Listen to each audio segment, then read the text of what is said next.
if you want to know God. How to understand God without the Bible. You know, if someone came to me and said, I want to know more about God, I tell you where I wouldn't start with the Bible. I would say, get the Moody DVDs online. It's a whole series of the Moody DVDs. You can get them on Amazon.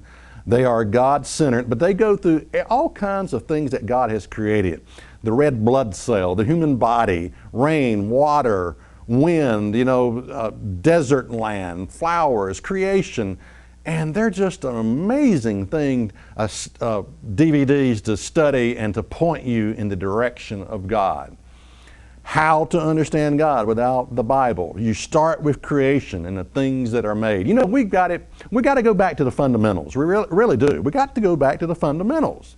You look at the animal kingdom. He created male and female. Some animals mate for life. Did you know that? He didn't create male and female and female. I mean, we got to go back to the fundamentals if you want to understand God. Proverbs 6 and verse 6 says this, it says, go to the ant, you sluggard, and consider her ways and be wise, which have no guide, overseer, or ruler. You know, the study of the ant is an amazing study. It's not that one king ant is telling all the others what to do. And you know, provided that you have the Spirit of God, and that's going to be a study that we do later on in this series of building how to begin a relationship with God without church and religion. But if you have the Holy Spirit of God, it's such a thing as being a self-directed Christian, where you trust the Spirit of God in you, not necessarily, you don't put first the church or your religion, but you trust first the Holy Spirit that is leading your life. The leadership of the Holy Spirit is what you trust first. And you're able to think for yourself.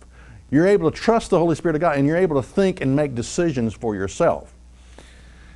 Proverbs 12 and verse 10 says, a righteous man regards the life of his beasts, but the tender mercies of the wicked are cruel. Cruelty is not a characteristic of God. You know, you hear these horror stories of some man drowning little kittens or something like that. You know, I mean, that's, if you want to know God, if you want to understand God, you can't be a cruel person to animals or to your mate or to your friends. Of course, we are such a hypocritical society today. You know, we're all concerned about the spotted owl, and yet we have over 50 million abortions that are committed. You know, I mean, how hypocritical is that?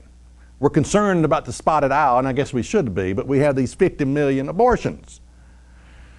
So if you're a cruel person, you're out of the loop when it comes to understanding God. Proverbs 14 and verse 23 says, in all labor there is profit. You know, you got to go back to the fundamentals. A good, hard day's work by the sweat of your brow, you know, working. These are characteristics that you've got to have in place. These are fundamentals that you've got to have in place in order to understand God. God is a worker.